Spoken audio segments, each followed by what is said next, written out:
কোনো এক সময় পাহাড়ের এক চূড়ায় একটা ঈগল পাখি বসবাস করত।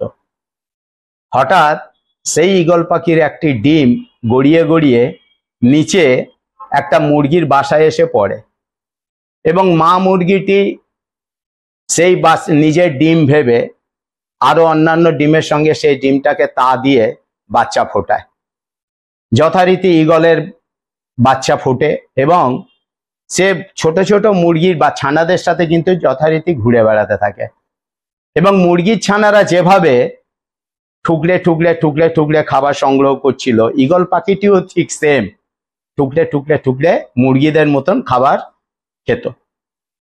তো এইভাবে দিন চলছিল।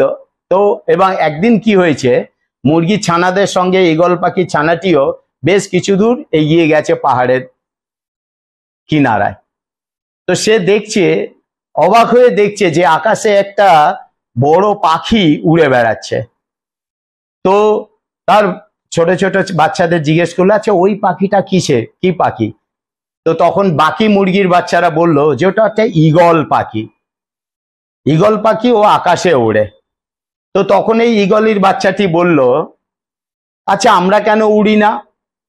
তো বলছে না না না না, আমরা উঠতে পারবো না, আমরা তো মুরগির বাচ্চা, আমরা উঠতে পারি না। তো যথারীতি ঈগলের বাচ্চাটি ওদের সঙ্গে ঘুরে বেড়াতো। তো একদিন কি হয়েছে, হঠাৎ ওই ঈগলের বাচ্চাটা আস্তে আস্তে নিজে নিজে হেঁটে হেঁটে পাহাড়ের দিকে এগিয়ে গেছে। তো উপরে যে ঈগল ছিল, ঈগল পাখিটি, সে তখন উপর থেকে দেখছে আরে যে ও তো আমাদের বাচ্চা।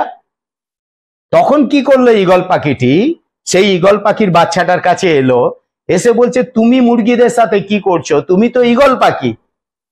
তো ঈগল পাখিটি বলছে, বাচ্চাটি বলছে না না না না, আমি ঈগল পাখি নই, আমি তো মুরগির বাচ্চা। তো বলছে না তুমি ঈগলের বাচ্চা, বলছে না আমি মুরগির বাচ্চা, বলছে না তুমি আমার মতো উঠতে পারবে, বলছে না পারবো না। তো যথারীতি ঈগলটি কি করলো, যে ওই বাচ্চা ঈগলটিকে ধাক্কা মেরে পাহাড় থেকে ফেলে দেয় এবং নিজে বাঁচার জন্য সে ডানা ঝটপট করতে থাকে এবং কিছুক্ষণের মধ্যে সেও ঈগল পাখির মতো আকাশে ডানা মেলে উঠতে শুরু করে দিল এবং চলে গেল। ঠিক এইরকমই আমরাও যদি আমাদের কমফোর্ট জোন থেকে বেরোতে পারি, কমফোর্ট জোন মিন্স যে ধরুন আমরা ছোটবেলা থেকে না না না না শুনে শুনে আমাদের মধ্যে এমন একটা হতাশা চলে এসছে যে আমাদের দ্বারা কিছু হবে না, আমরা কিছু করতে পারবো না, রাইট? এবং ছোটবেলা থেকেই আমরা শুনে শুনে এসে এই বয়সে এসেও বা আমাদের মধ্যে মনে হয়েছে যে আমাদের মধ্যে কিছু আর কোনো ক্ষমতা নেই, ঠিক ওই মুরগিদের মতো, ঈগল পাখির বাচ্চার মতো।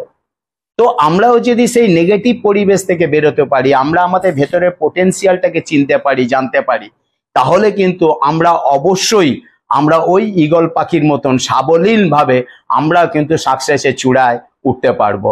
Thank you very much, wish you well.